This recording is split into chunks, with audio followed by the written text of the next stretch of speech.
Yeah, we have a lot to talk about.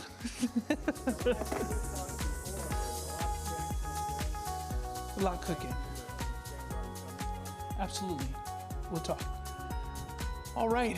How's everybody doing? Good? Sorry that traffic was brutal. I don't know if you guys know, but the 80 was shut down. I want to say first, I think we can kick everything off. Everybody ready? Okay. Just want to say thank you for coming by. My name's Anthony Tave. I'm the new mayor here in Pinole for the 2026 year. Just want to say a lot has gone into this program. We've been talking about this at least since I got on council in 2018. So lots happened. We've had the Measure I come out, and that new sales tax coming in. I think at time in 2018, we had the utility users tax that had just passed. So lots happened, and we had COVID. A lot went on, but we got to a good place. I think HEBA has a pretty solid plan for you guys to take a look at. And we want to encourage everybody, ask questions. This is the time, this is why we do these town halls, is so that everybody has an opportunity to ask the questions as to how this plan is developing. And hopefully we can see some progress. I'm hoping sometime this summer. I do want to also mention that a lot of this work is seasonal, right? You can't do it in the cold. Otherwise, it's not really a good thing to do because the integrity of the thermal paint, the pavement starts to break and get brittle. Funny enough, 2017, 2016, we kind of ran into that on Appian. I don't know if you remember, the pavement started to slide a little bit because we did it off cycle.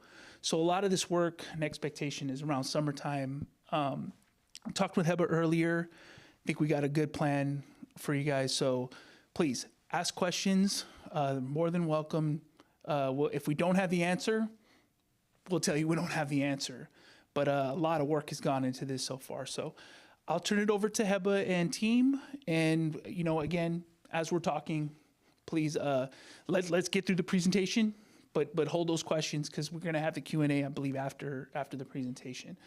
Heba, I'll let you introduce it. I think it's two-part, right? So we'll jump right into it. I'm not sure where I'm supposed to sit, crowd, or I don't know. Okay. But I'll be here, too, for any questions that I can help fill in. So thank you, everybody.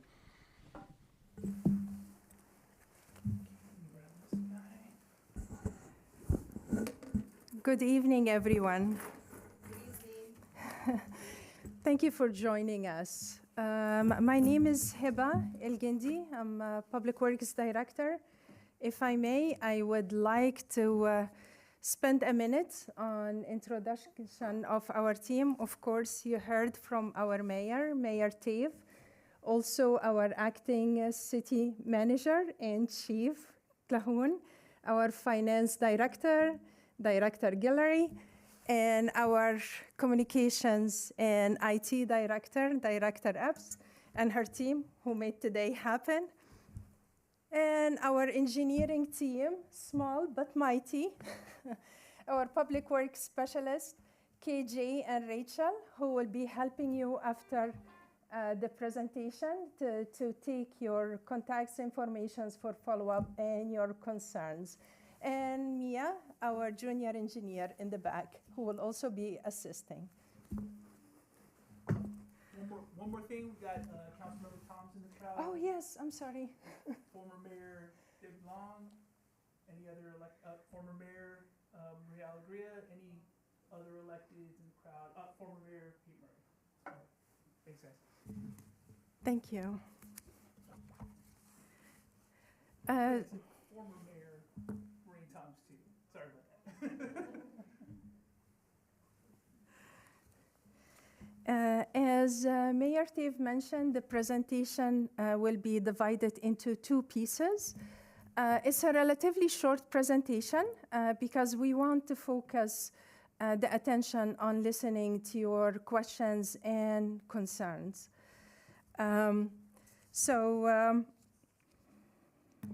Next slide, please.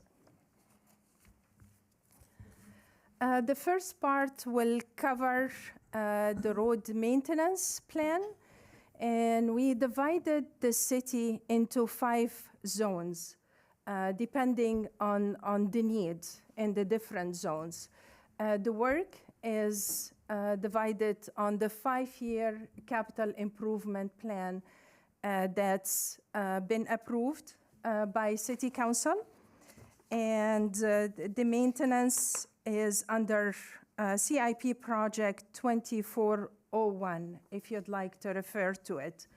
I should mention, though, that yes, we're trying to be proactive annually in the individual zones, but we're still continuing with the maintenance throughout the city. We're still responsive to all the concerns that are reported by the community members.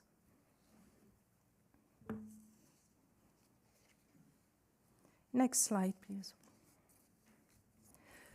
So the elements that are mainly covered in the zonal maintenance operations include minor pavement repairs, like filling of potholes within Zone 1, which commenced already. We addressed 21 locations so far on Wright and Deutsch and Seamus, a number of roadways, and we're still continuing with the work. You will see this happens until the end of the fiscal year. We are also tackling the replacement of any missing or damaged signs. So if we have faded signs that don't meet the retroreflectivity requirements, those signs are being replaced.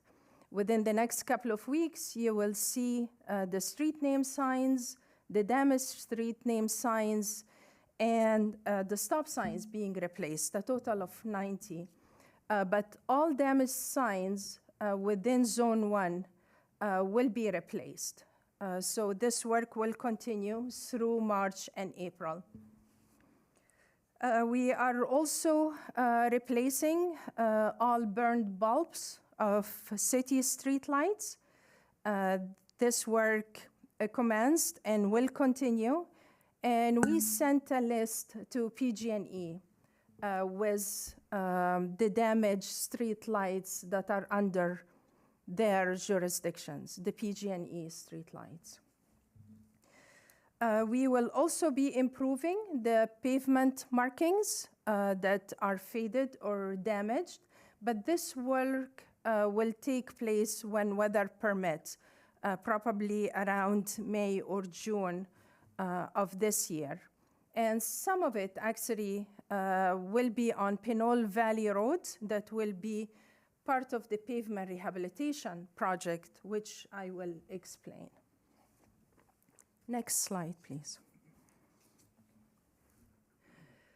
I apologize if the map is not big enough, but we will be tackling this fiscal year about 1.65 miles, linear road miles, not lane miles. Basically, on Pinole Valley Road, from the Pinole Creek Bridge all the way to Seamus West, we will be tackling all of Shea Drive and Marlasta between the roundabout and Appian Way. The type of treatment will vary depending on the condition of the roadway, and most of the work this year will be between slurry seal, the types of slurry seal, and grind and overlay, which I will explain. Next slide, please. Combined with the pavement work, we will be replacing or adding 26 curb ramps.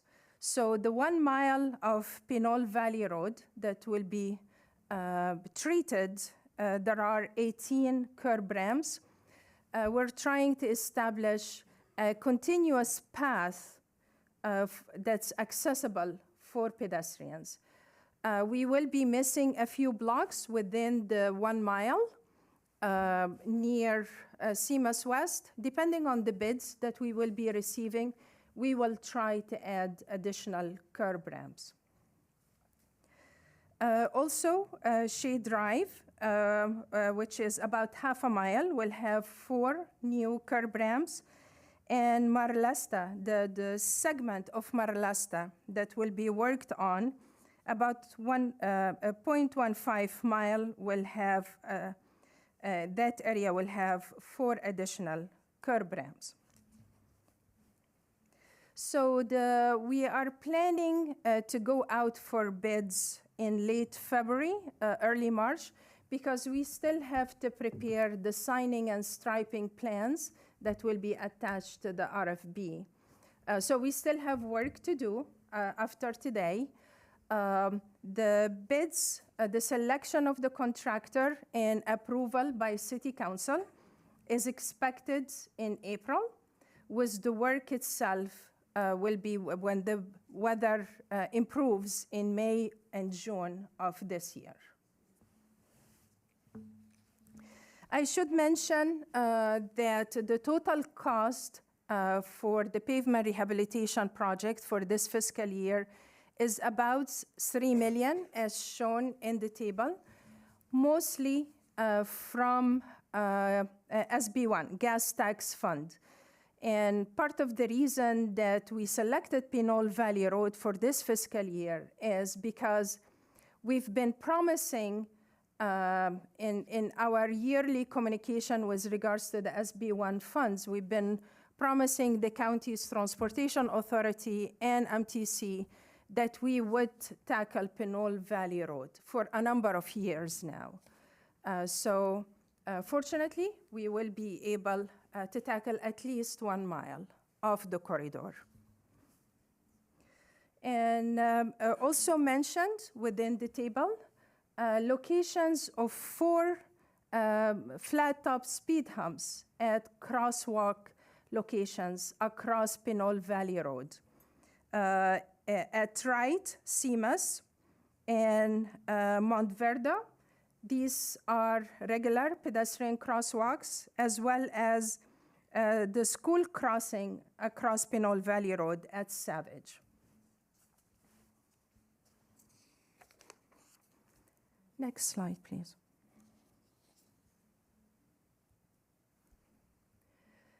These are additional details regarding the actual corners that will be treated with accessible curb ramps, and we will be happy to provide these details to you following the workshop, and it will also be published as part of the request for bids.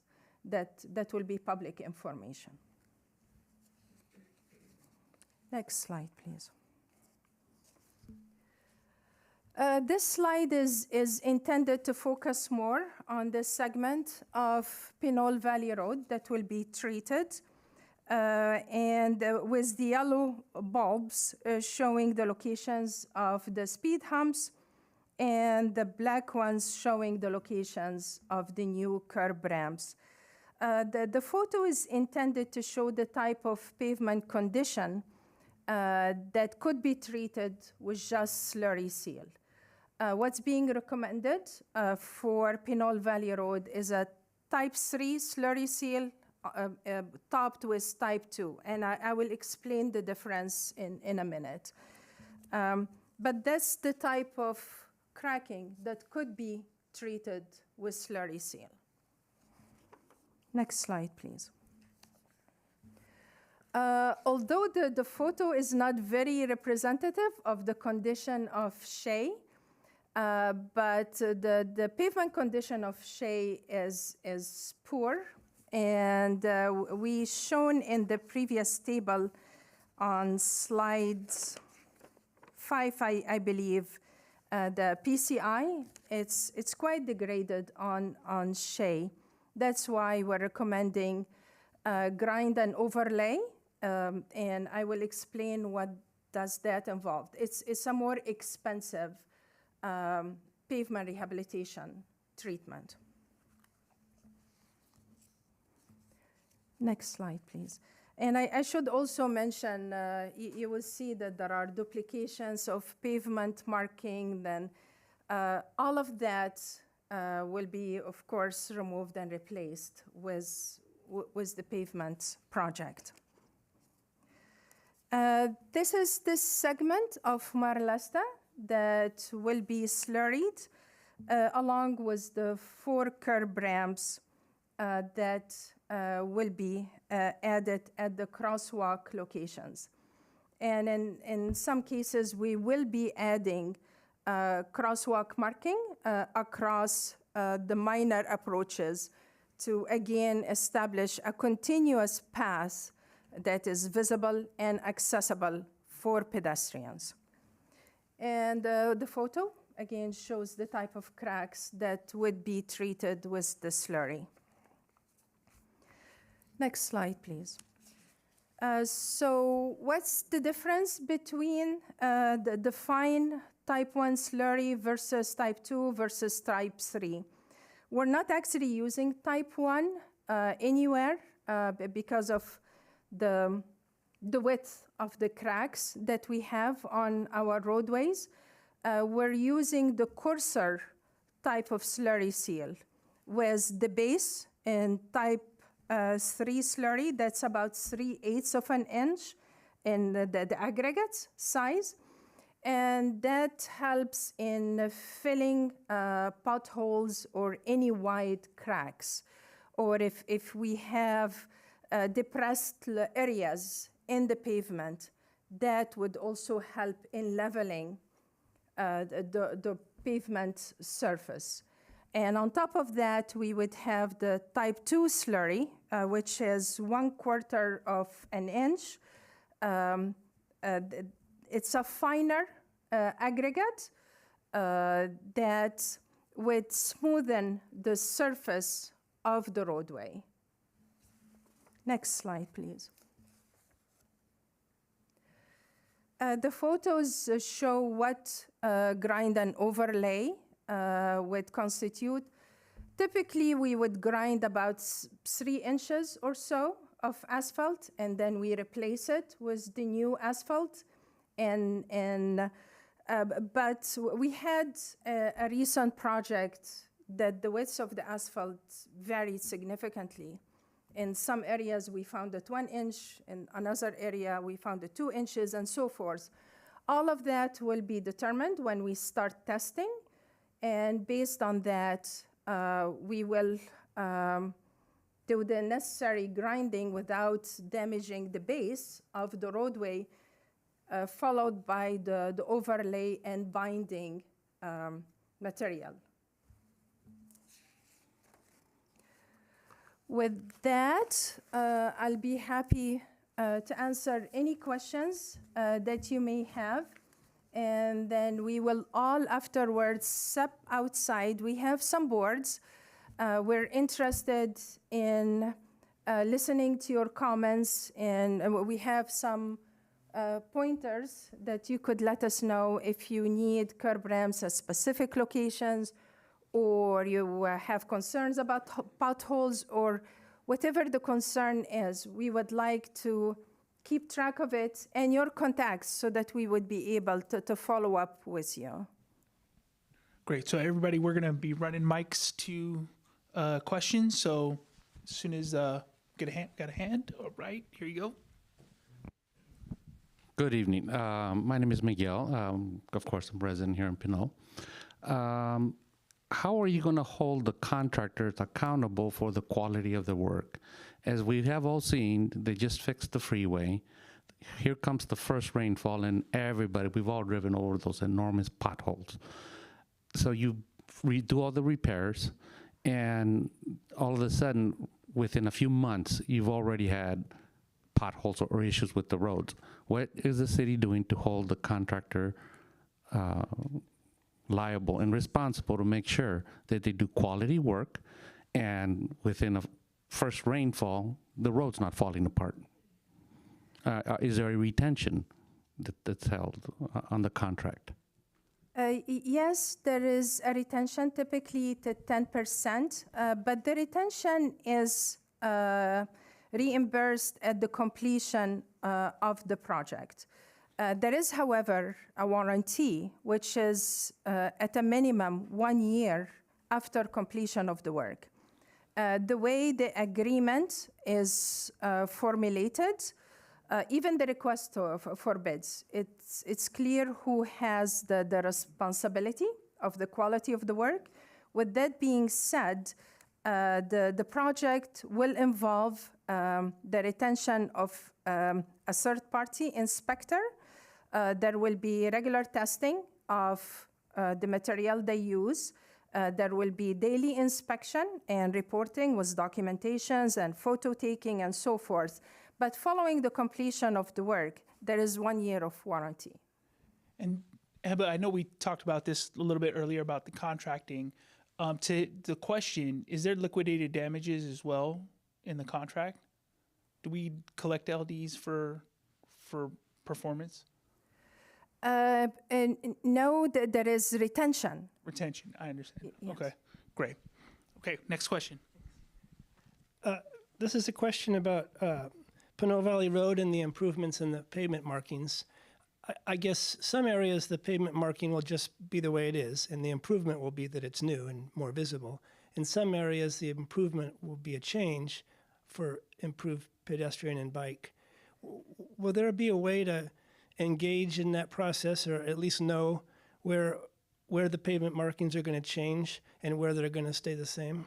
Yes, that will be part of the signing and striping plan. And during the March meeting, and the agenda will be public, the TAPS, the Traffic and Pedestrian Safety Committee, will see the updated active transportation plan, which recommends a class 2 or class 4 along Pinole Valley Road, depending on the speed.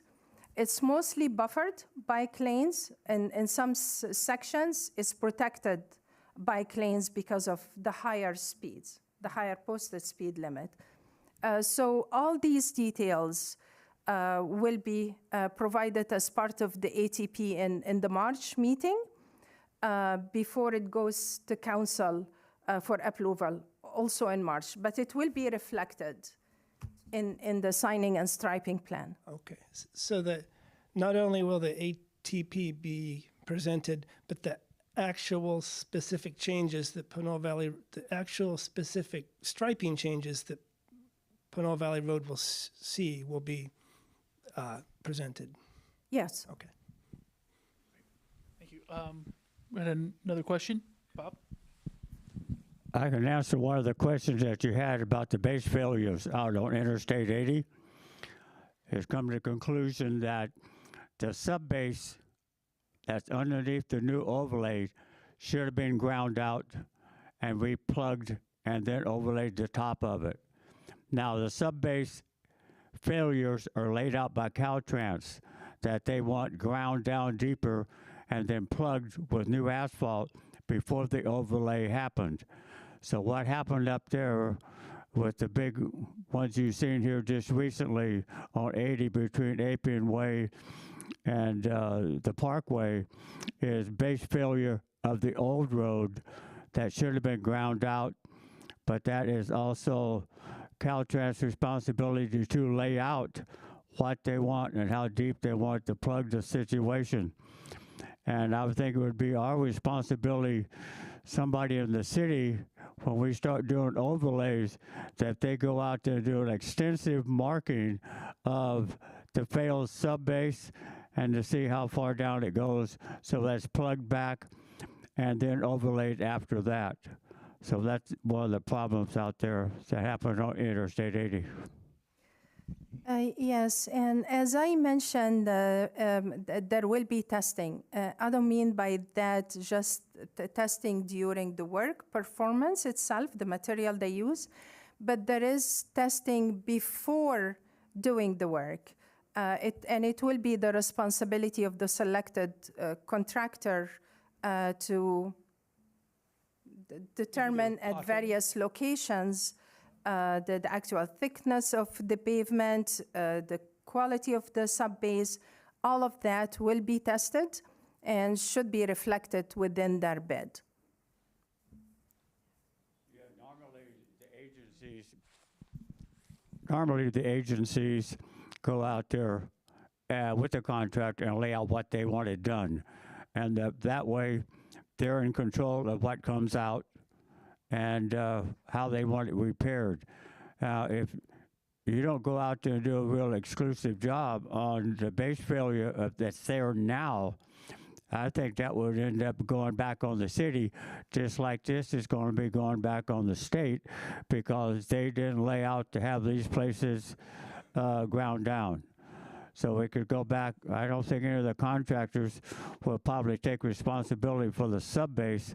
I think they'll have the city, either the maintenance guys or an engineer that you hired, or maybe yourself, go out and check these locations ahead of time, because if it's laid out by them, then they're responsible for it.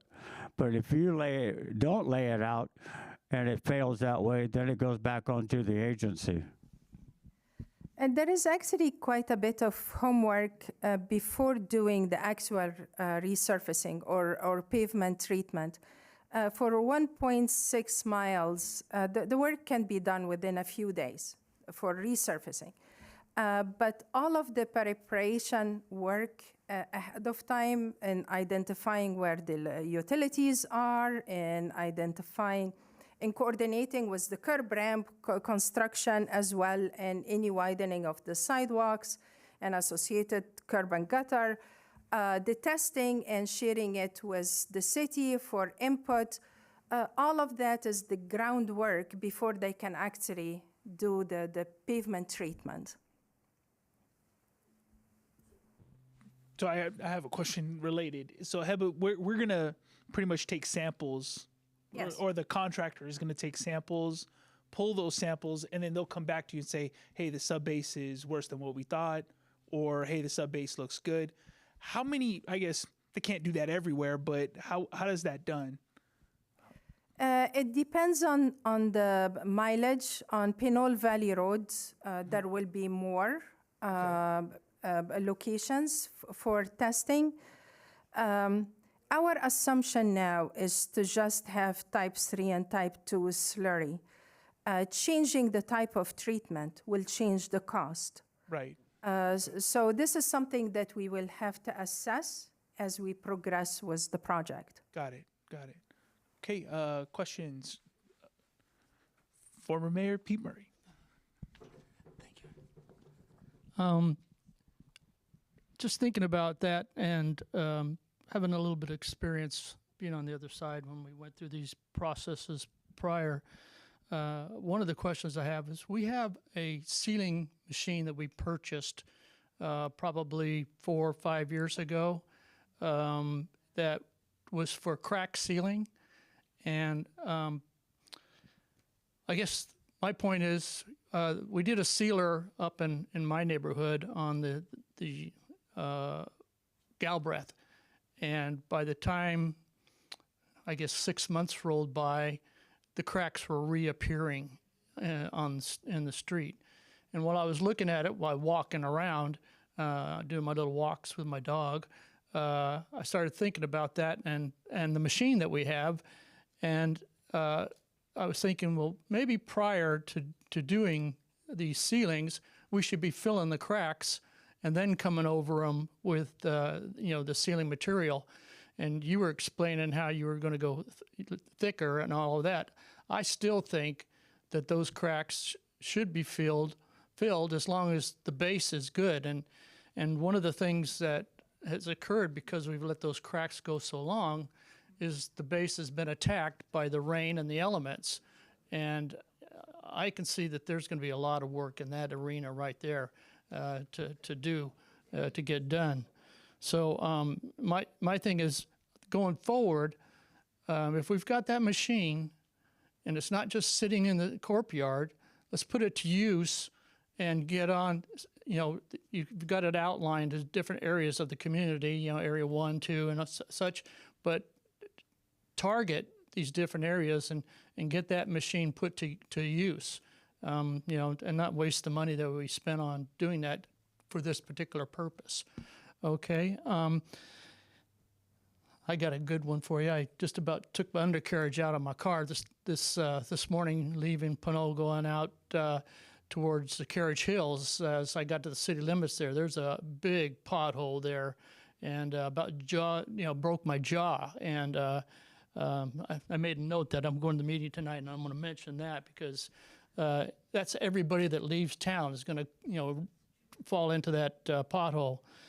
And then at that end of town, I wanted to understand, are we going to be talking about lighting along with the streets, doing the street work, or is this street work just specifically for Pinole Valley Road, that stretch that you talked about, and Marlesta, and then we're not going to be really considering anything else in the community?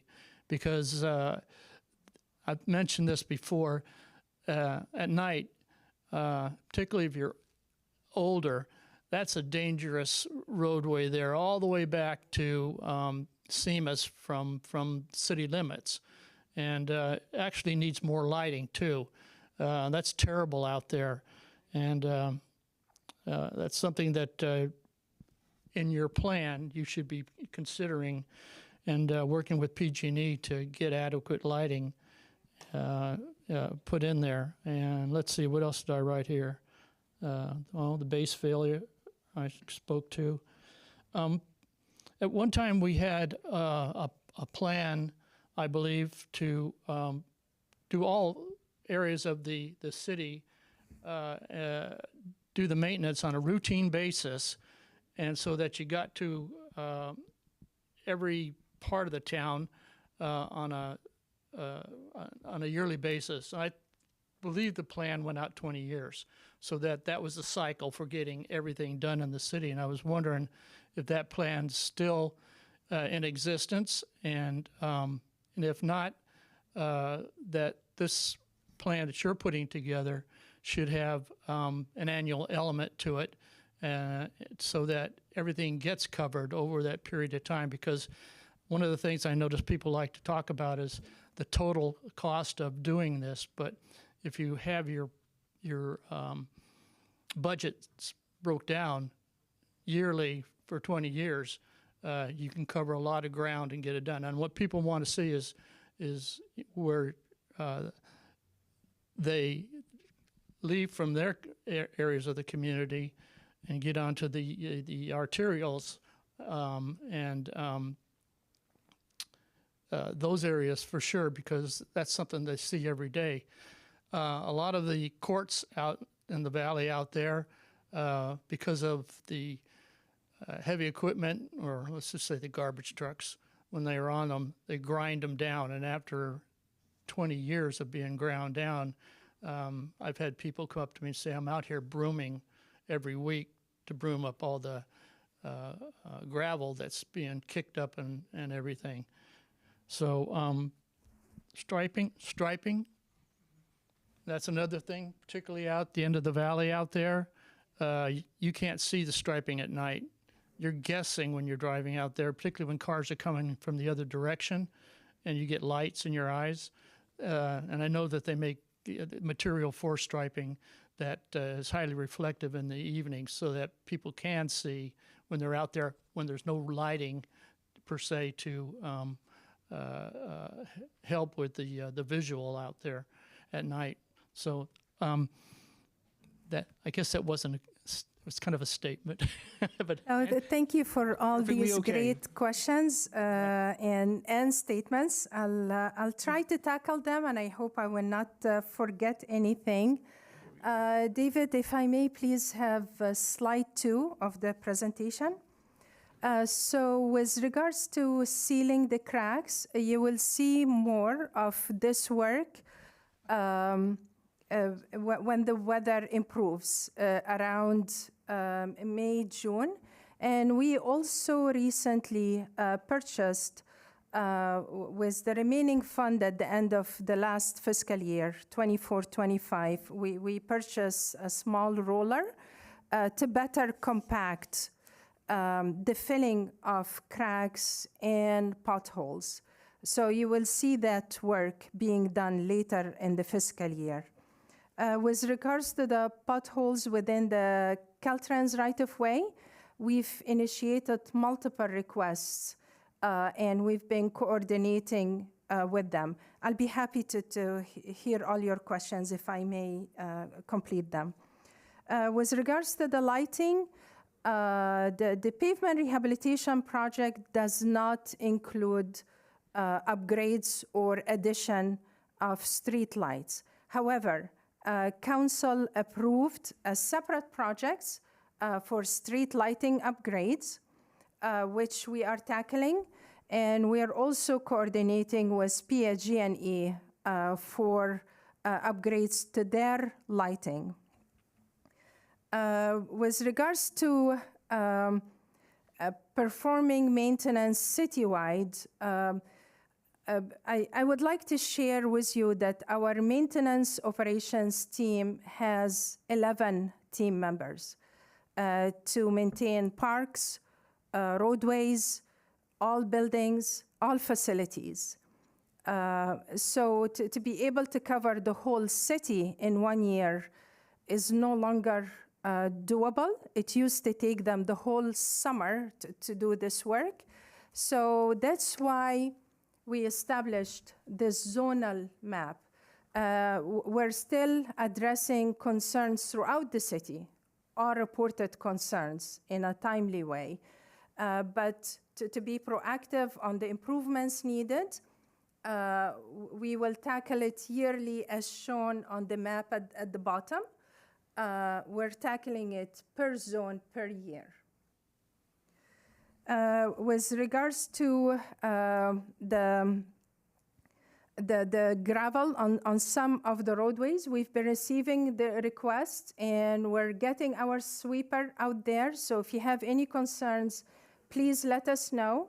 We're quite responsive and we've been sweeping the roadways that are damaged. Some areas also, it's not just the rain, some areas have higher elevation of groundwater, which affect the performance of the pavement and the condition of the pavement. So we have some problem areas within the city. With regards to the signing and striping, again, council approved in fiscal year 25-26 a separate project for improvements to signing and striping to meet the MUTCD requirements, including retroreflectivity requirements. And we're using some of that funding as part of the pavement rehabilitation project, but not all of it, so that we can address any requests from the community elsewhere. I hope I addressed your questions for the most part, and I'll be happy to hear any additional questions you have. I have to say that was thorough.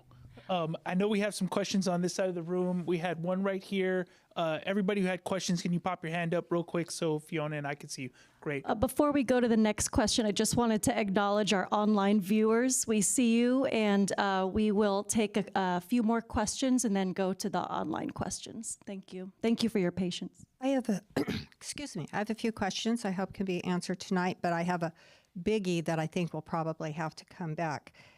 As far, I'm going to need to sit. I'm having trouble standing for any length of time. As far as the crack sealing goes, we're working now with a contractor on other property we have, and we have cracks on our road. And they go down and they take their screwdriver to see how far down that crack really goes. Because if you just seal a crack, all it's going to do is leak back down.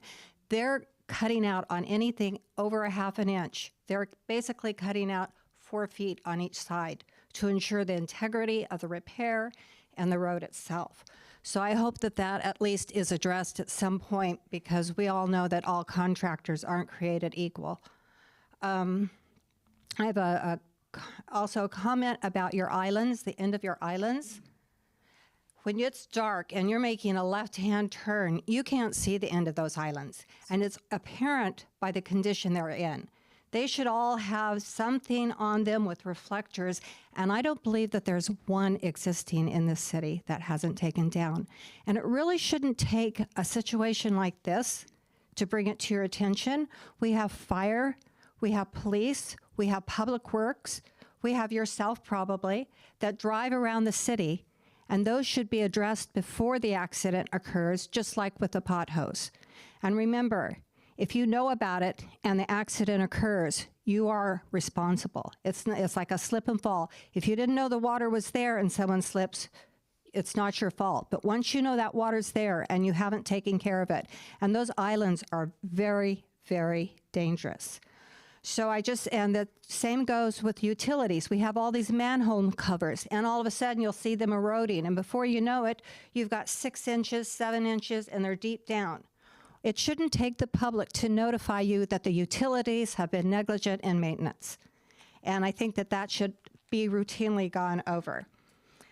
Also, on San Pablo Avenue, where the new senior center is, those seniors routinely will walk across to the other side. Is there anything in play for a crosswalk to be put there with flashing lights or something to avoid anything there? As far as Public Works and their schedule, I've always advocated but never received, so I'll say it again, there should become some kind of maintenance matrix. What do we expect to be seen on a weekly basis? What about a monthly basis? What about a quarterly time? What about semi or annually? We, the public, should know how those are addressed, not, well, someone was out sick, we didn't get to it. That shouldn't be the answer to all of that. And let's see, one thing I would like to talk about is the financing. And this is where it's probably going to come back to us. I'd like to know the last 3 fiscal years, how much from the general fund was appropriated towards maintenance. We all have the CIP, we understand that. That would be, but how much in each year, the CIP, I know we could take it and break it down, but I'd like to see where we show each year the CIP that is funded, not those that we wish to have done, but those which are funded. How much of the general fund is towards maintenance? And I would say I would like to see that exclusive of Measure I, because I'd like to see how our new tax funding has been attributed towards our needs on the roads, as well as the vehicle impact fee that is now on the garbage. So I'd like to see a better breakdown of accountability of how we're spending our money now and how we intend to break it up to spend it later. And I think I'm glad to see you're addressing Shea Drive, because those speed bumps in the dark are murder on the cars as well as, and so I hope that we start maintaining our speed bumps in the manner they should be as well. We'll get back to you. We had some online, and then we had some more in the audience. Thank you, former Mayor Debbie Long. We had one over here, and then we wanted to go online, or? Take 2 more in the audience, and then if we could take a couple online. Okay. Got it. Great. Okay. Good evening, and thank you so much for this presentation. I've been waiting for a long time. I just want to concur with the matrix schedule. Just tell me when my street's going to get fixed so I can quit complaining about it to my city council members. That's all I want to know. And so if you can kind of address that, and I'm specifically concerned 2 things. The work on Wright and how the streets off of Wright, if those are going to be addressed. And secondly, in your communications with the utilities, one of the things that just drives me crazy is you fix a road or you put the slurry seal, and like 2 weeks later, there's PG&E, there's the water company, there's cable tearing up the street. So I hope there is better communications with our utility when they're going to come out and do the work so they don't destroy the good work that you've done. The other question, which was raised about Pinole Valley Road and the bike lanes, Pinole Valley Road, there's like every weekend, there's like the bikes are going through. Is that going to be addressed in March, how those lanes are going to be reflective? Because I really respect and want to make sure our bikers who come from out of town or in town are protected. And I will slow down to make sure those bikers have a safe passage through Pinole. And then the type of the gravel that Mayor Murray was talking about, how is that going to be addressed on is that will the slurry seal confine that from slipping? Because they're out in the valley, there's people who, don't walk on the sidewalks because they're all messed up, but they walk on the streets. And so I just want to make sure that, and it's slippery when you're walking, it's very slippery. So that, I know we're supposed to be on the sidewalk, but some people walk on the streets because it's easier on their feet. So those are some of the issues, and I concur with a lot of the questions around lighting. Well, thank you very much for these comments. you. I will try to address some of them, and not all, but I can follow up out of respect of your time. With regards to the islands, it's part of our scope that we paint the nose of islands in reflective yellow. And yes, you're correct. Typically, there are the hazard marker signs at the tip of the islands. So it's being addressed.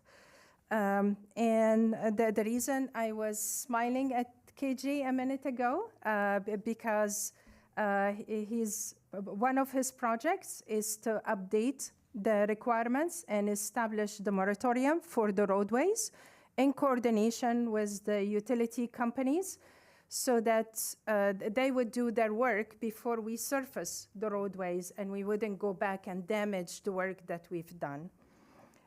With regards to the senior center, it was approved earlier this week, actually, by our city council, our TDA application, TDA 3 funding application to MTC, to install a hawk signal, to establish a crosswalk and install a hawk signal across San Pablo Avenue at 5th Avenue.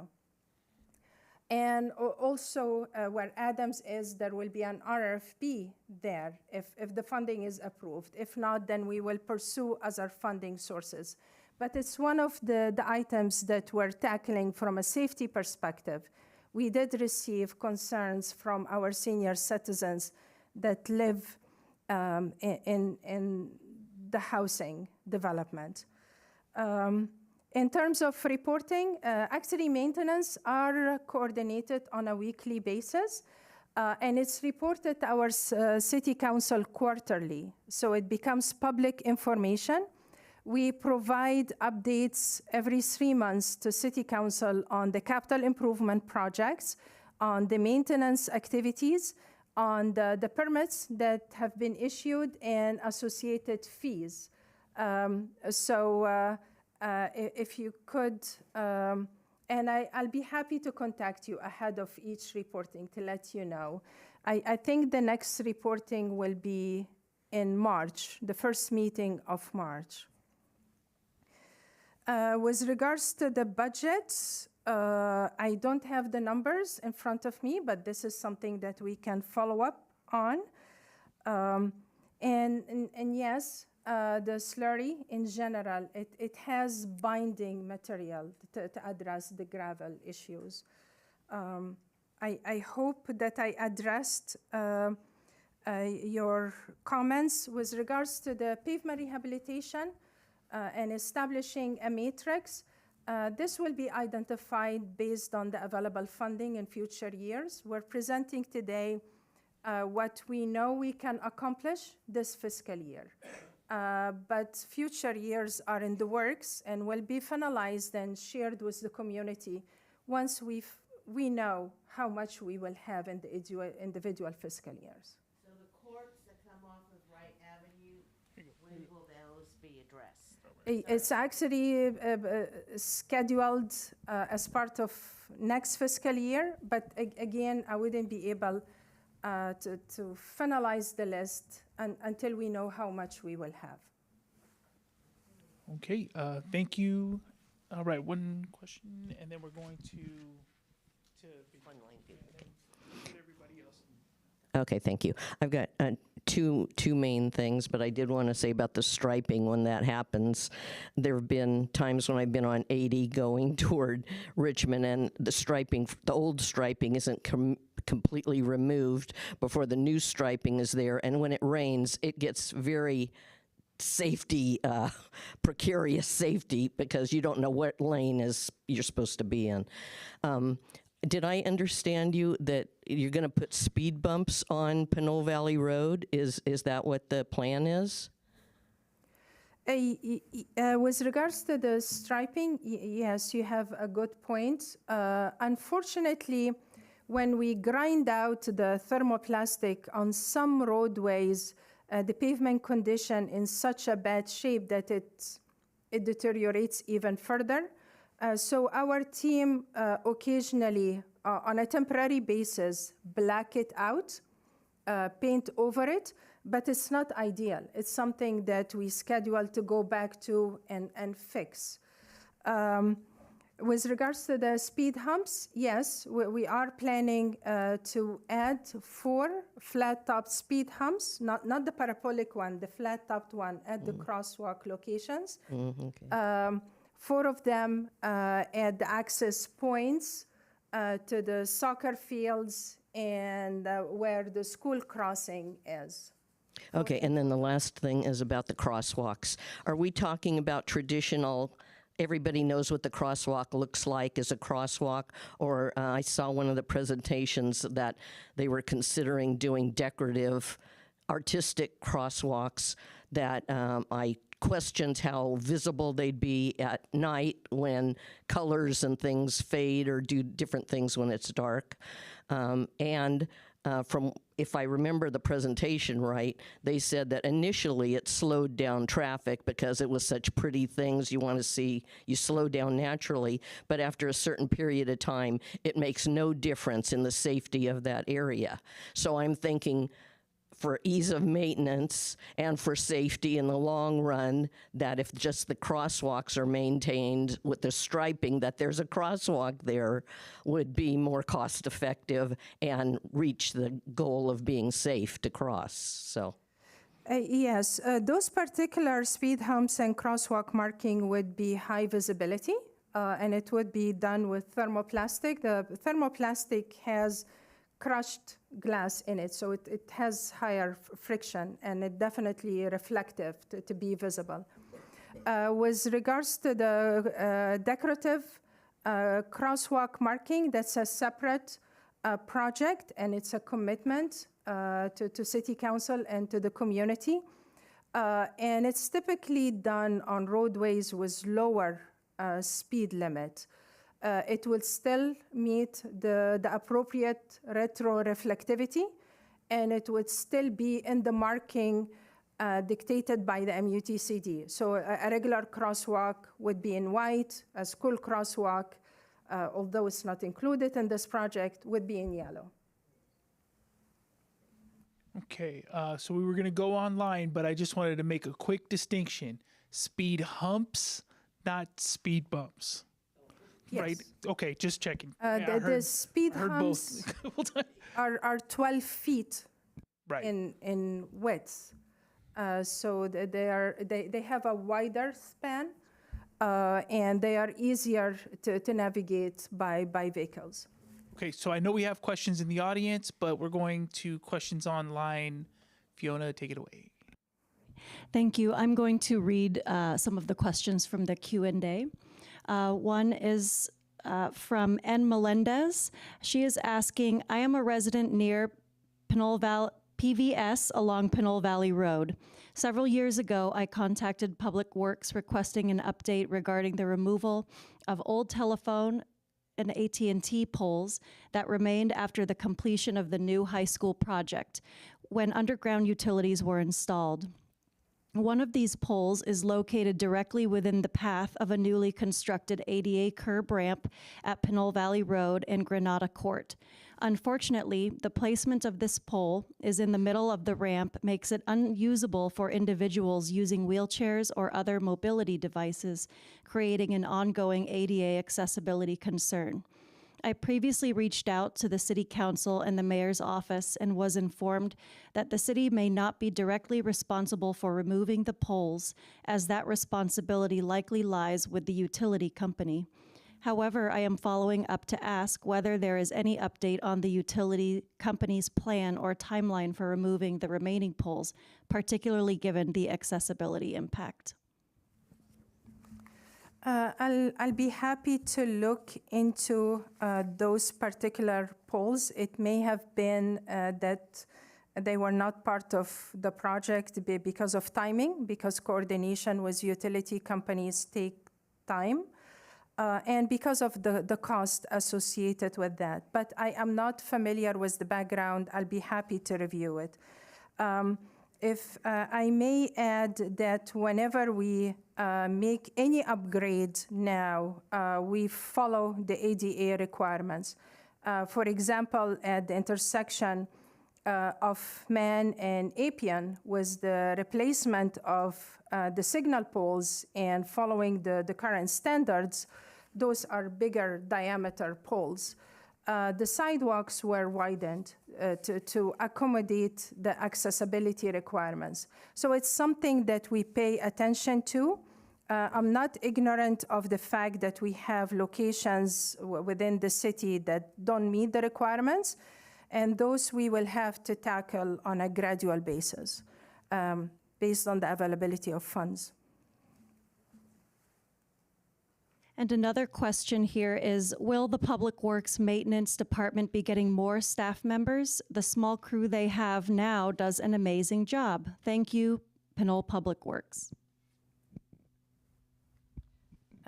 Thank you. We appreciate the recognition. Staffing would be part of the budgeting that would go before the Finance Committee and City Council.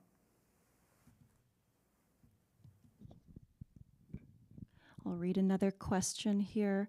I am a resident near Pinole Valley High School on Pinole Valley Road. Some years ago, on this major streets was repaved and looked great, especially after building the new high school, but only weeks later, they are disrupted again by utility work from agencies such as PG&E or EBMUD, leaving the roadway and sidewalks in poor condition. Is the city, particularly Public Works, coordinating with these utility agencies so that underground work and paving are completed together rather than repeatedly cutting into newly paved streets? The answer is yes, and we have regular, at least quarterly meetings with PG&E and with East Bay Mud. So we're coordinating on a regular basis. Via emails as well. We just responded earlier today, to email messages on the staffing that needs to be collaborated with from both entities. And we've attended multiple meetings, shared information about the pavement rehabilitation projects, and coordinated with them on the Pinyon sewer project, for example.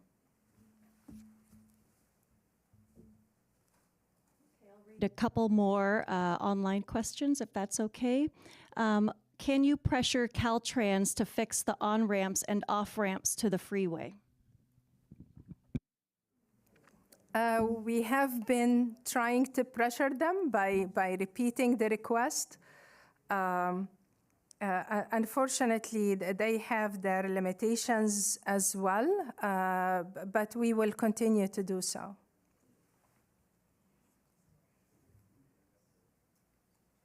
And this is a question from Mr. Menace. Given the concerns about subsurface state and undermining post-maintenance, would it be possible to install sensors during subsurface maintenance to keep track of where before visible surface damage occurs? This is not something that we're looking into currently. We have a significant demand of pavement rehabilitation work citywide. So we will be trying to stretch the dollars to the extent possible. There is a lot that we can do in terms of intelligent transportation systems and the type of treatment we can take, but we're trying to take it one step at a time to serve the community to the biggest extent possible. Thank you. We can go to in-person questions now. Just a friendly reminder, when you're speaking, please speak into the mic as close as comfortable. Thank I know you. we had a couple questions here. So we got 1 and 2. You want to go first? Okay.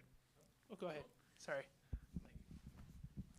Yes, I just would like to know, Mrs. Long addressed most of the concerns I had, but does anybody in Pinole drive around the city of Pinole and kind of look for problems with the roads and stuff?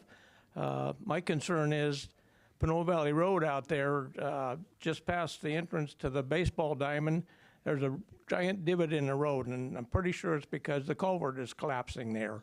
And I just wonder, how long does something have to go on or create a problem before it gets repaired? That's just my concern there. Also, the approaches on both sides of Pinole Creek Bridge there are pretty rough. They'd like to bounce you out of the truck. So anyway, I'd like to see something done out there. Thank you. Thank you for raising your concerns. Yes, we're out there every day, and I'm familiar with the concerns that you're referring to, but there isn't anything I could share with you today. Hi, my name's Richard. I live up on Jordan Way at the end of Wright. There are many issues on Jordan and Wright and Deutsch, and just like Deutsch, right in front of my house is a stream. It's active right now. It's flowing very well. It'll flow until May or June, sometimes into July. The garbage truck plows through the road, creates a divot, and squishes all the clay up because the roads are laid on clay directly. There are no subsurface whatsoever. The problem is that they just came by and dropped a pothole mix into it. And again, the garbage truck goes over it and squished it up. The last time they did it, they made it thicker, but it's still, what they needed to do was cut out an area, dig down, put a gravel or a base so that you can have the water flow out of there. I mean, this needs to be engineered. This is not something that you just cover over with a slurry. In fact, if you cover it over with a slurry, it's waste. And this is just a waste of time, a waste of money. So in areas where there are engineering, so the question would be where there are engineering needs, such as streams and surface water and other items like that, the question would be, are you actually addressing these in an engineering form, or are you just going to do a Band-Aid? So then the next one is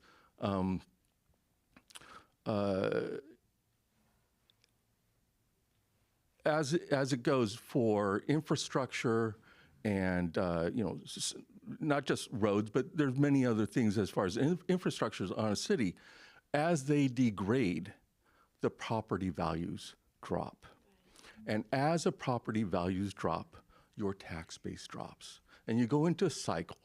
And this cycle is a spiral down where you actually have more loss than gain. And you can't get out of it until you actually put some real investment into it. And so I hope that people are looking at this in a future aspect as to that any improvements that you do, the improvements need to actually build up your tax base. And then I guess a tangential from last Tuesday, you had it's tangential. You had a fire map that was being discussed as to the areas if you recall that. And one of the aspects of that was that road egress and so on. I don't know if anything can be done in that area as far as roads egress out of the valleys there.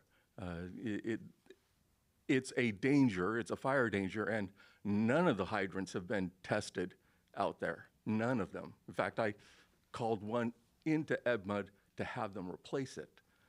So I just, that's tangential. But I think he was talking about the evacuation map that was shown in the Yes. Was it the amendment to the general plan? Yeah, the safety element. Right. So it wasn't necessarily the fire map. It was the egress one, right? Okay. And then those blue zones that were there. Is there anything that we can do, or is there any plans? I know that there was a road talked about being opened up, but that wasn't towards the hills. This is something that we will need to coordinate with community development. Okay. And I am not ready to share the information today. I do hear all of your comments, though. And to be honest with you, there are limitations to what our internal team can do.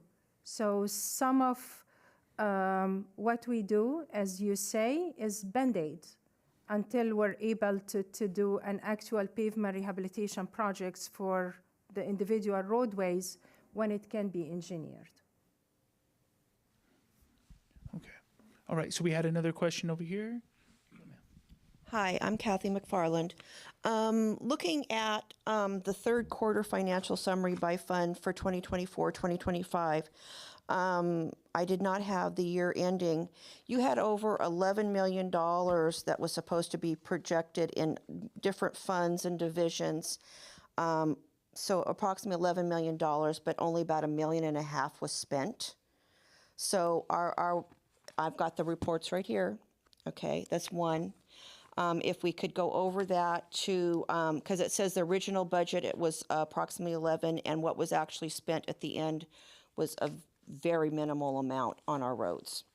Okay, and then as a January 20th meeting, you have down here that, let me read that. The proposed project intends to improve traffic safety on San Pablo Ave between 3rd Ave and Adams Court. Within this project segment, San Pablo Ave has a width of 72 feet, including 5 travel lanes and curbside parking on both sides of the roads. That is incorrect. There is no curbside parking for quite a stretch on that side of the road. So I don't know, that makes a big difference on how things are taken care of. If I may, I will not be able to answer the first part of your questions because I'm not familiar with these numbers, and I feel it's unfair for me to ask Markeisha to answer when we don't have the documents in front of us. With regards to the San Pablo Avenue, the design and construction is part of the project budget between the TDA 3 request of $240,000 plus the city's local match of $150,000 from funded projects. So the actual design is going to be based on the cross-section of the roadways. There are segments that has parking, but we are going to improve signing and pavement marking along the stretch of the roadway. It's not just the installation or the addition of crosswalks and the HOG signal and the RFP. It's improvements to the marking and signing as well. The design of the project, of course, will take into consideration all elements, and it includes widening of the sidewalks at some sections, especially where we will be installing the poles, improvements to the center median. So it's just that the staff report didn't include all of the details. Okay, now you said the center median. That's a problem. Oh, hold on one second, Ms. McWhorter. Hold on. Go ahead. The center median, it does have trees and stuff, so that also impedes some of the vision. So are we going to be taking that median out, or you're going to be working around it? The design will detail that, and actually whenever we have like the RFP, because of the cross-section of San Pablo Avenue and the number of lanes we have, it's very likely that we are going to need a center device, a center pole as part of the RFP for visibility purposes, so that for each approach, they will have on both sides of the roadway. And that requires having a center median. All of these details will be considered as part of the design. And my understanding, the 390,000 that we're putting in that should have been actually, when they did the pro housing, they should take that into consideration, because we got 2 other new projects on Appian Way and the one also on Fitzgerald that have lack of parking and a bunch of other issues that are going to be causing the same problems coming in the future. Thank you. Right, thank you. All right, I know we had another question from Mr. Kopp.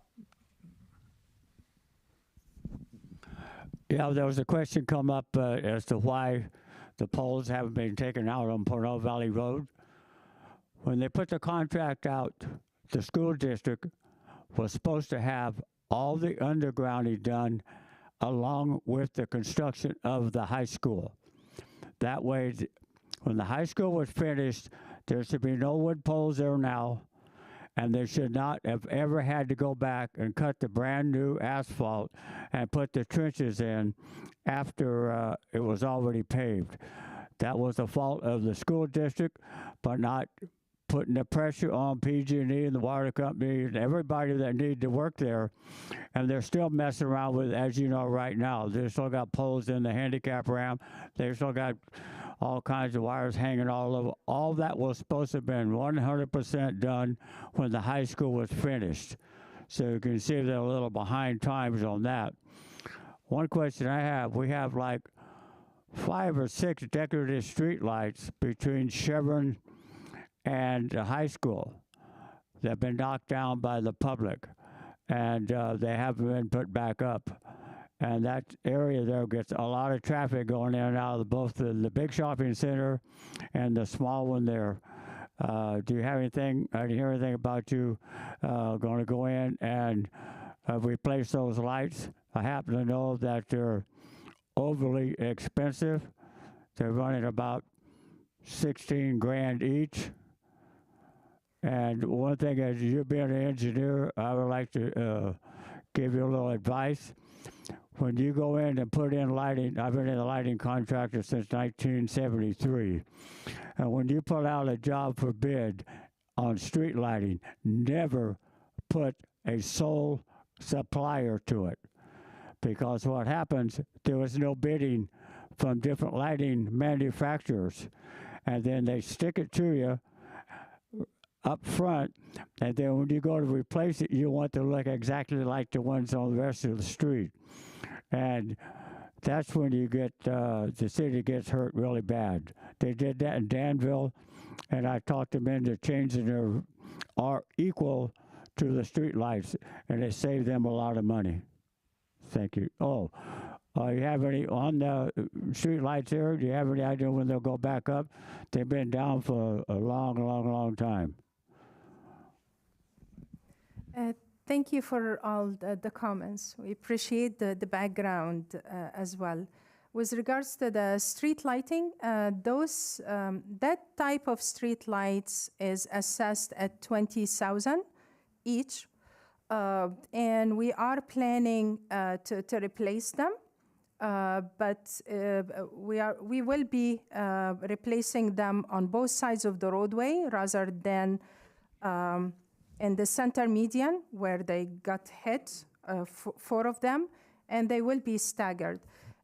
These improvements are funded by the funding available in the assessment district, the lighting and landscaping assessment district for Pinole Valley Road, and we are working with the funding available within the assessment district. But to answer your question, yes, they will be replaced.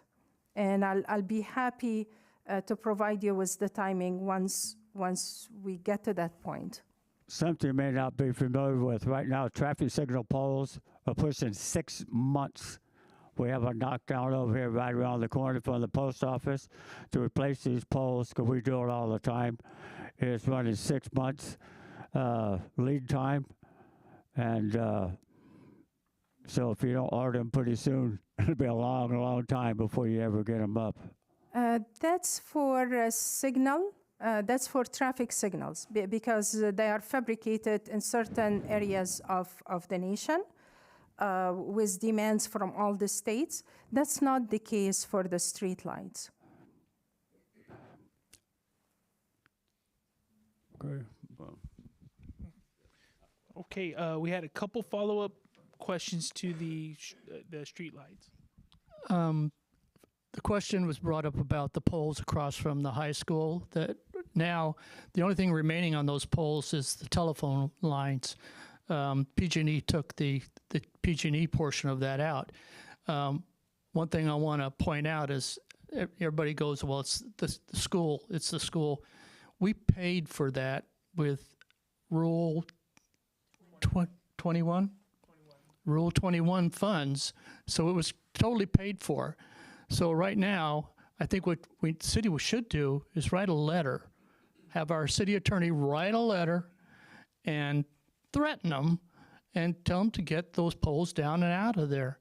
Or just call up the guys that steal all the wire from Carriage Hills and have them come down here and do it for them. So that and, oh, and tonight I noticed, and I've noticed it before, but those lights in front of the high school, their street signals are supposed to be synchronized so that if you stop at one, you don't stop at any others. And tonight I was stopped all 3 times. So, and that's a matter of the controller being taken care of. Thank you, Pete. Okay, couple questions. Just a couple comments to follow up. One is, it should be a 2-year bond, not a 1-year. Because I think you mentioned that after 1 year, and I don't know if there's a difference between releasing retention money after a year, but having a bond maintained for 2 years. Because so much happens with weather patterns, it may not, show up for 18 months, and then it's beyond that. So all your contracts should be, in fact, our warranty for the roads I was talking to you about is 2 years. So it's not an uncommon, not an unusual request. And then the matrix I was talking about was probably more of a calendar.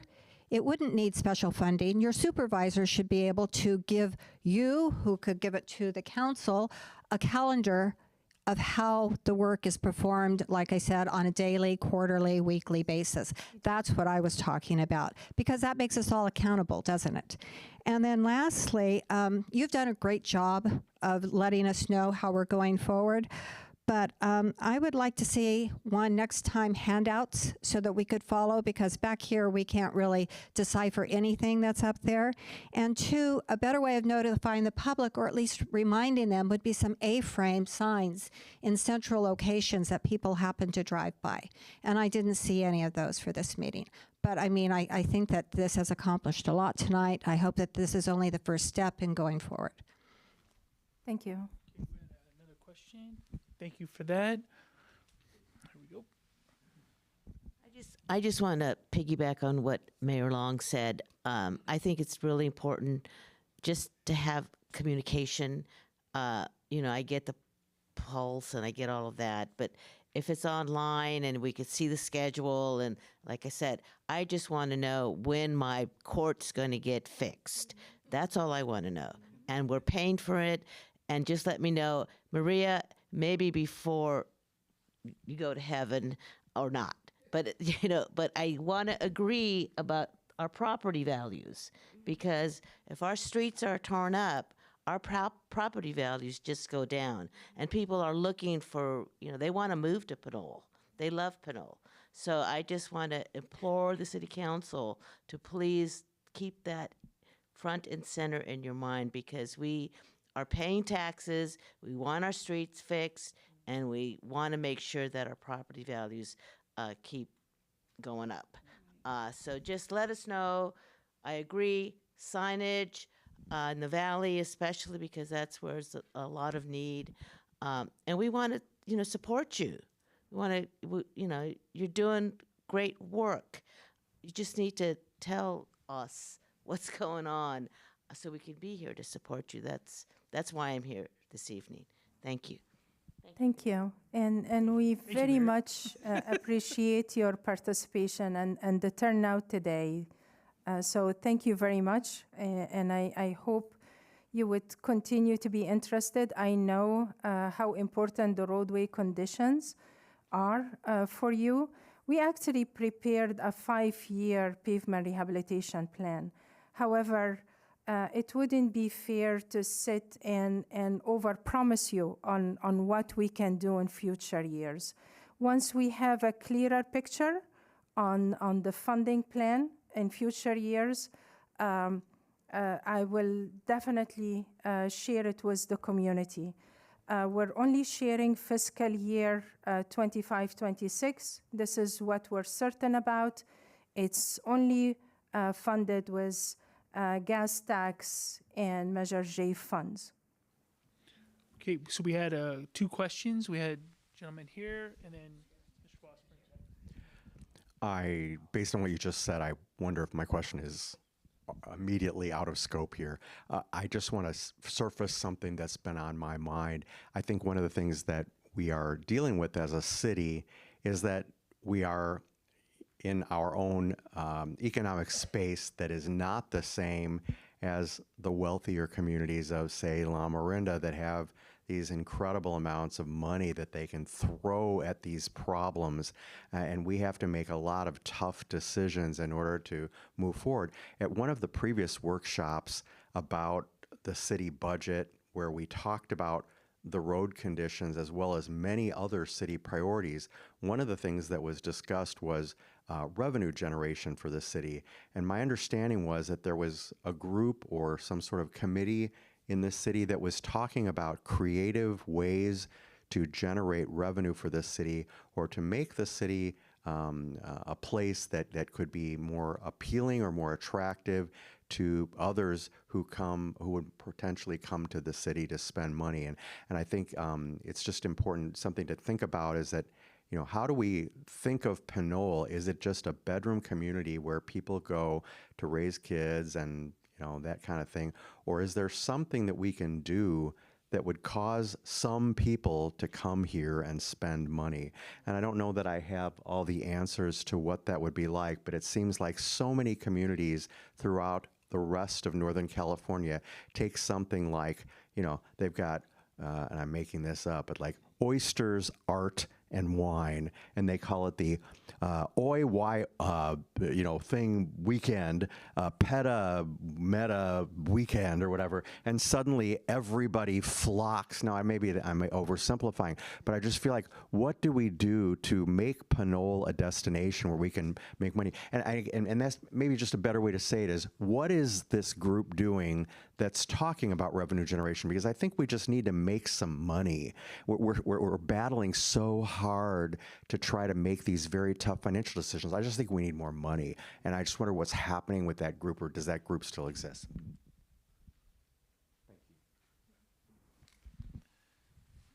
I am not familiar with the group, but I hear what you're saying. We have a number of committees, including community services. It's a great idea. It's something that's been established in other communities. And in the city of Truckee, for example, they prepared art pieces using the debris that they collected from the river. And they get a lot of visitors. There are like the express lanes on US 101 that used over $50 million out of businesses, in addition to the state and federal funds. So there are ways of finding funds. It takes the ongoing collaboration between the city departments, the coordination with our city council and financial committee, Yeah, I can add a little bit to that. Like the Pinole Artisans just redid a lot of the art here at City Hall. So we have a really talented group in Pinole. We have musicians, we have vocalists, we have painters, poets. I mean, and I've had a chance to meet with a lot of these people, and they're just looking for that platform. Where is the medium?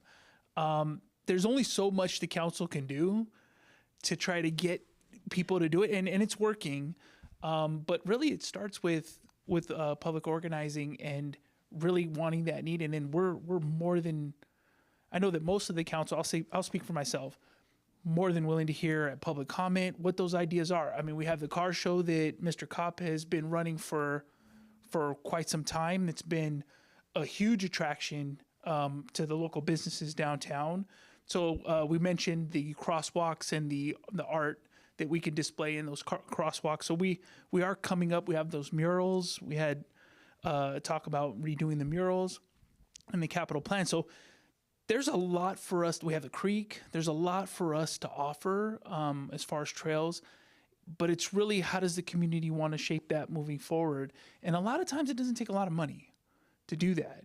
I know the car show, I think, produces a check for PCTV every year. And that's something that we value.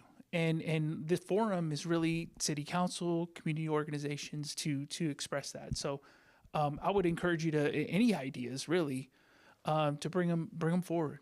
So, and it starts with these kind of things, these town halls that we have and conversations that we have about it. But yeah, I think creative ways to light the city. We did the Glow Pinole, was a hit. So, I mean, there are a lot of things there. Okay, so we had two questions here, and then wanted to, Fiona, do we have anything online? Yeah, we have 2 questions online as well. Okay, so maybe we'll do one speaker, one online, one speaker, one online, maybe? Here we go, Mr. Vosper. Thank you very much.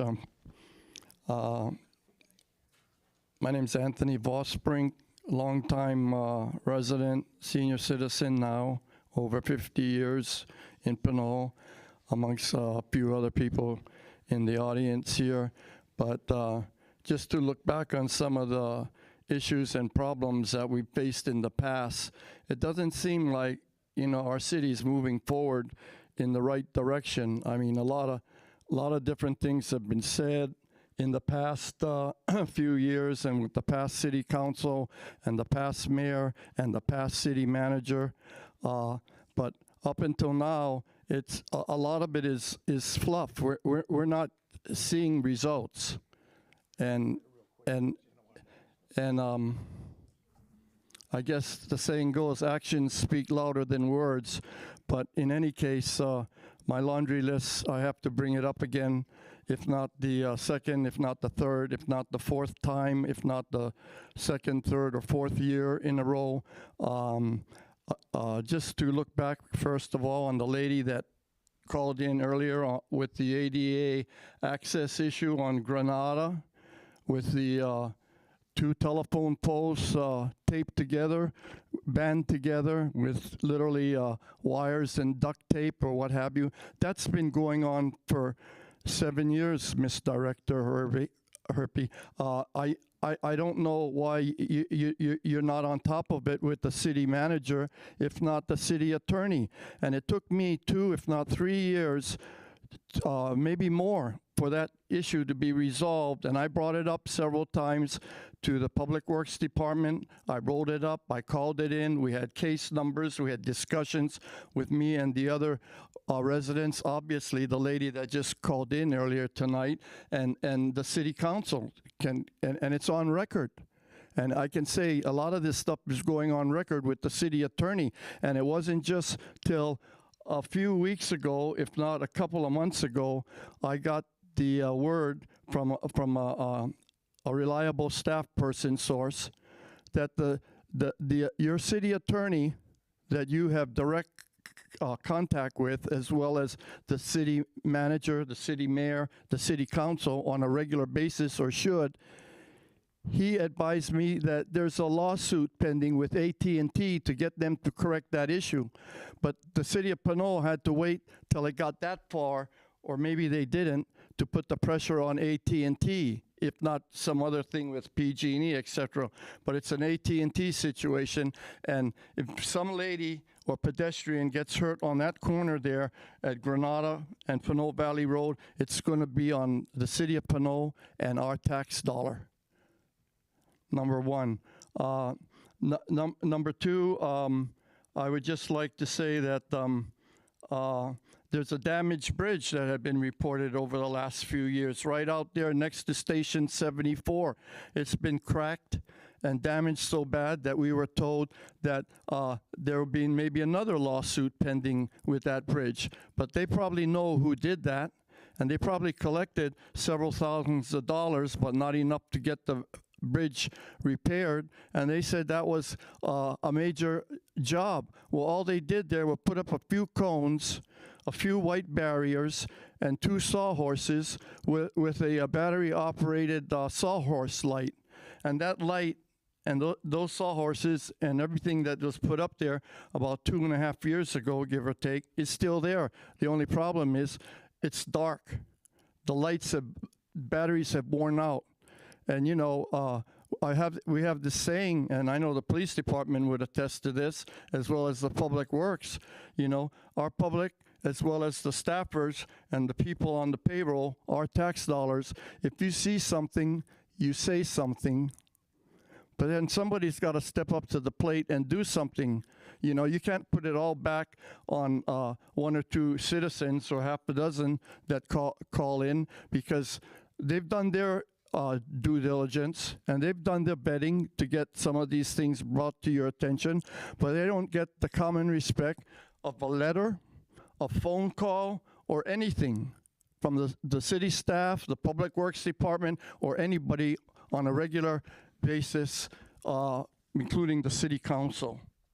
And shame on them. And that being said, also, I guess you know, how hard is it for somebody to screw in light bulbs on Pinole Valley Road or on San Pablo Avenue on a regular basis, if not change the batteries in those flasher sawhorses that seem to be a permanent thing. We need to move forward on that. Maybe you can get some of that grant money coming from the San Pablo Hercules new bridge crossover and put it toward that bridge repair by Station 74 there. Also looking back, we had a program a while ago, or maybe quite a while ago, and there's mayors and city council people here in this audience, several of them. They can attest to it to see how it worked, whether it was good or indifferent. But pre-COVID or post or during COVID, the city decided to get rid of it. And they never brought it back. In fact, it was maybe even prior to that. And it was having 2 members of the city staff, Public Works Department, assistant manager, or whatever his title was there, Junior Castro, and another associate of his, driving around the community in the afternoon. I'm saying in the late afternoon, if not the evening, to make a checklist of things that need to be taken care of. Primarily, a lot of it was to do with the street lights. And then maybe it's time to revisit something like that and bring it back, rather than changing people's titles in City Hall, giving them more or less job responsibilities that go with that, and giving them tens of thousands of dollars of raise, and doubling or tripling the city council travel budget to go to a training meeting in Washington, D.C., or a mayor's conference in Seattle, Washington, as well as increase the pay by 100 to 200% with the city council and mayor. Also, I would like to ask, with regard to the speed bumps, the city Public Works Department, on some of the speed bump repairs or upgrades they did, specifically around Sarah Drive or Shea out there, they had a way of doing it, and it just seemed to wear itself out, just like with striping. But they took the speed bumps and they put the Sharrow, they blacked out the Sharrow with black tar paint, and they put a different color Sharrow on it. I think it was white versus yellow, and then that faded out. And they put that one Sharrow right in the middle of the speed bump practically, and maybe another small one right in front of it with no warning. And so senior citizens that drive out there through the night, or even common folk driving up and down those streets with sharrows, they don't see it's coming till it's too late. They hit the sharrow going, 25, 30, 35 miles an hour, and boom, it upsets them, and it's just not a way of doing it. If you have to see what a professional job is, go down to the city of El Cerrito, Albany, or Berkeley, and see how they mark their sharrows and speed bumps with regard to that, as well as the boat outs. Like the boat out we have here, where the poor lady now in nobody brought this up, but what are your plans to do with the corner out here on Pear and Plum with the existing street on Tennant? Maybe that one's put on the back burner for another project within the next 5 years. But that project they did there with the flashing light on the crosswalk and a dozen little white bumper posts is in total disrepair now. It looks like hell. They're all faded. They're all kind of broken up. And the city council, including 2 or 3 of them that are here tonight, they did a quick $1,000 patch job to get that approved and push it through, but no one goes back to upgrade it or check to see if it was really helpful or working, or measure what our $100,000 did. Just like we asked the city council, what did they do with the $5,000 they spent going to Washington, D.C. to shake Kamala Harris's hand, or somebody else in Seattle, Washington, with the money to justify what our infrastructure needs are here in the city of Pinole. And I think it's time for the city of Pinole to tighten their belts and look at their budgets and look at their expenditures and start putting their money where their mouth is. Not personally, so they can take these trips with the mayor's conference and then a $10,000 city council retreat to talk about budget or this and that. We got to scale back, and it's going to be too late if they wait till tomorrow. It's already too late. I think our city's over $5 million in the red every year, if I'm not mistaken. Is that right, Mr. Tape? I'm not aware of that. I'd have to go to. Well, give us a number. Throw us a number. Director Guillory, do we know if we're $5 million in the hole every year? I think we're balanced, right? 3.5.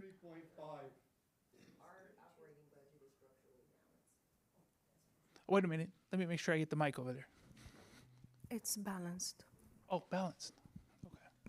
If we're speaking Okay. in regard to the operating budget, it is structurally balanced. There is a use of fund balance for one-time items, including capital improvement projects as well as one-time initiatives. Awesome. So you'll see about $1.3 million where it appears to be a deficit, but that's a one-time use of unassigned or available fund balance in the general fund. So I'm just speaking from that perspective, Understood. from an operating Okay. perspective. So I just want to make sure we get some more of the questions in. And thank you very much for your comments. We'll get you that point, and then we'll have Director Ogundi take care. Yeah, there you go. The last point I'd like to make, and I think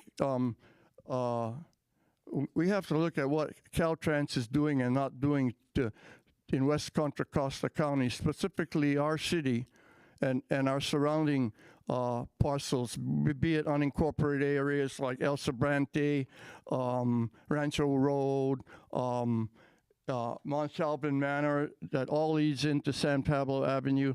I'm not sure what kind of funding or grants we can expect from Caltrans or the state or the federal with regard to the wear and tear on those streets and avenues. But basically, we don't seem to take the issues with Caltrans and the general public seriously enough. When we call it in, we write it up with a case number, or we go online and put it in. There doesn't seem to be any regularity of follow-up or feedback to the public as far as what is being, this stuff should be charted, like Councilwoman Mayor Debbie Long had mentioned. And so the public has open access to that. It's just like the charts that we chart we asked for grants. You know, how many grants did the city apply for in the last year or two or this year? And then it should be charted and it should be public, available to the public. But in the planning meeting last week or the other night, Dave Hannum said, "Oh, it's for internal use only." What's up with that? Why are the grant information charts as such, however they may be, is for internal use only, so the public can have a good idea of where we're going with the grants. But with regard to Caltrans specific issues, the lighting on the overpass on I-80 going eastbound and westbound between the bowling alley and Jack in the Box, the top lighting that sits on the top ridge or lip of the highway on both sides of that underpass have been out for almost a year now. And we brought that up at several council meetings. We wrote it up on a work order. But you think someone picks up the phone or writes Caltrans a letter besides myself and a few other public members? No, it's still pitch black. They got Caltrans outages right there on the on-ramp. Just going north to on Hercules, there's a light pole or two with a Caltrans light outage there that was reported. When they went to fix the potholes not too long ago, within the last month, what did they do? They had roughly half a dozen potholes, more or less, on both sides of the freeway. All they did was go out there and fix one or two, but they left the other 3 or 4 there. So nobody from the city of Pinole is holding them accountable or goes back and checks on Caltrans's work, nor do they let us know it's unsatisfactory, and they're going to do something about it and work closer and have more accountability and checks and balances with the Caltrans people. Case in point, all the new road work they did on Highway 80 coming into Pinole from Hercules and coming into Pinole from Richmond, there are several major street light freeway outages on both sides of the freeway, and those were brand new. But for some reason, they can't connect the wires or turn on the switch to give us those 1 dozen lights up above Pinole and other ones coming into Pinole, like they could or should.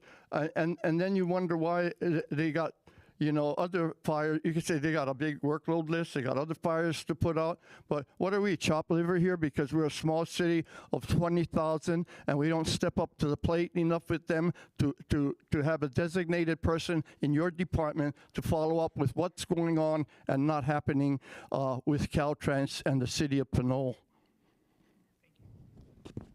Thank you very much for all your comments. By the way, it's very nice to meet you in person. I always hear you on the phone during the council meetings. I'm sorry if I'm not going to respond to all your comments now. All of them are being recorded.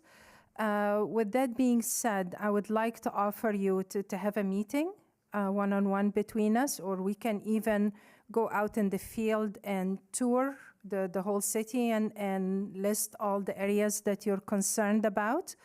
And I'll be happy to correspond with you. There is only one item that I would like to clarify for everyone, is that we do follow up with Caltrans. We don't have control over their work progression, but we do follow up with Caltrans. The reason I'm not responding to the comments now is because I would like to give you an opportunity. We have boards outside, and we would like to obtain all of the comments and concerns that you have, and I wanted to leave enough time for this. So I know we had a question here and then online, and then I think we'll go to the boards after that. Yes. Right? Okay. Hi, my name is Debbie Sear. I am a longtime Pinole resident. I've been here 58 years. 18 months ago, I suffered a traumatic brain injury, so if I get sidetracked, I apologize in advance. I want to speak to what Debbie said. The senior citizen housing at San Pablo Avenue, you guys really put the cart before the horse, or the horse before the cart. You really should have had the crosswalks in place. You should have had the lighting in place, everything in place before that housing was even done. There's very little parking. And I almost hit someone myself running across the street, trying to get across the street. It's very unsafe. And then I want to touch on what this gentleman said about the handicap, the area on Granada Court. We have had a claim against the city for 3 years. It has gone unaddressed. No one addressed our 3 demand letters about the city of Pinole not being in ADA compliance. We live in Old Town, and if I had known tonight's meeting was all about Pinole Valley, I probably would have stayed home and watched it. But I am going to say something that happened recently, about a month ago. In Old Town, we had a handicap ramp that's been there for probably 30 years. The city came in, took the handicap ramp out, put a regular sidewalk in. So now we have to cross 2 crosswalks to get over to Fernandez Park. And those 2 crosswalks have no lights if we do an early morning walk or an evening walk. So I would like that to be addressed as well. And then he touched on a bridge in Pinole Valley, the bridge in Fernandez Park that goes from the park to the senior center. I've complained about it several times. I've sent pictures in. 2 boards were replaced. There's a burnt out light. It's been that way for a year. I complained about that. Nobody's fixed it. Right now there's holes. You can see, as you cross that bridge, you can see right into the water. It's not safe. So I would like to find out why all that handicap ramp needed was the truncated domes. And they took it out, completely moved it over. So now you're unsafe. You have to go through 2 crosswalks just to get across the street with no lighting. So if you could address that, I'd appreciate it. Yes, and thank you for all the comments. Our acting city manager will also be providing documentation of all the ADA measures that have been implemented in the past few years and will be implemented before the end of this fiscal year. For example, one of them is the 17 curb ramps that we implemented in November of last year, including locations on San Pablo Avenue and Tennant and Fernandez. That particular location by the park, we couldn't replace the curb. It was not ADA compliant, and we could not replace it in a way that would be compliant. So we had no option but to replace it with a regular sidewalk. We temporarily blackened out the pavement marking for now, but as soon as the weather improves, we will go back and improve the marking there to enhance visibility, including high visibility crossings. The lighting is under a different project, and the plan was for different locations, but I will look into it to add it.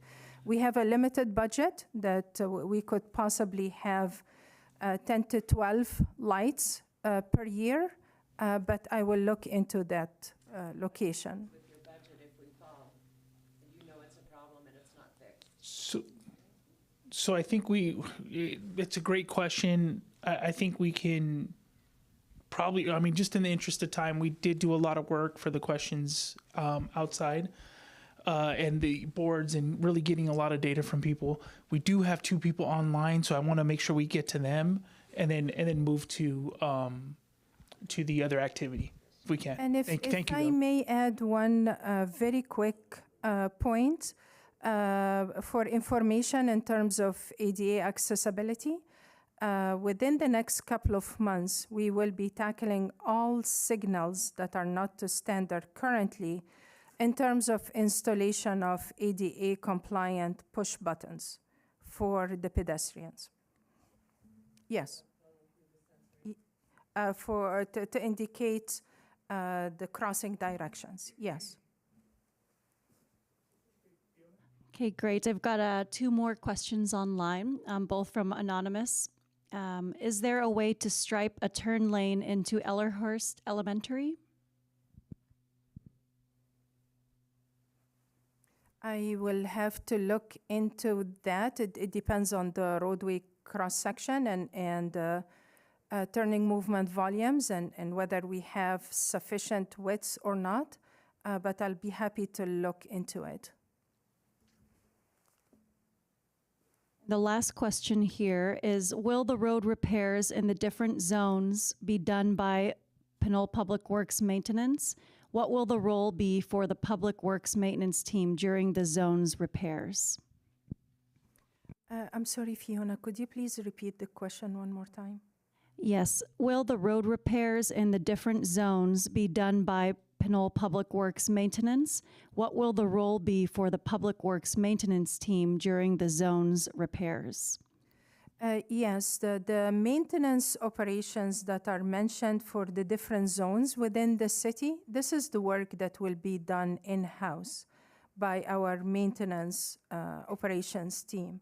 That's why I refer to minor repairs to the roadway, including filling of potholes and compacting them, this type of work.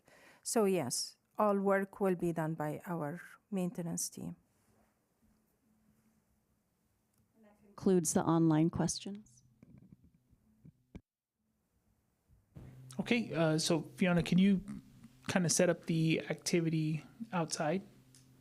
Yes. Or out in the foyer? Yes, so we do have some interactive activities out in the atrium here in the lobby, right by the front doors. And so if you'd like to stay and participate in those, you're more than welcome to.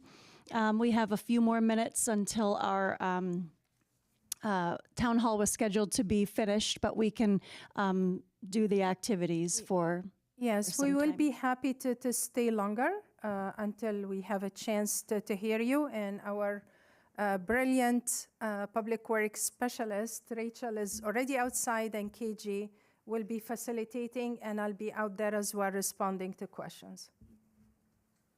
Everybody, and so that's this part, and then we'll go to the lobby and continue the town hall.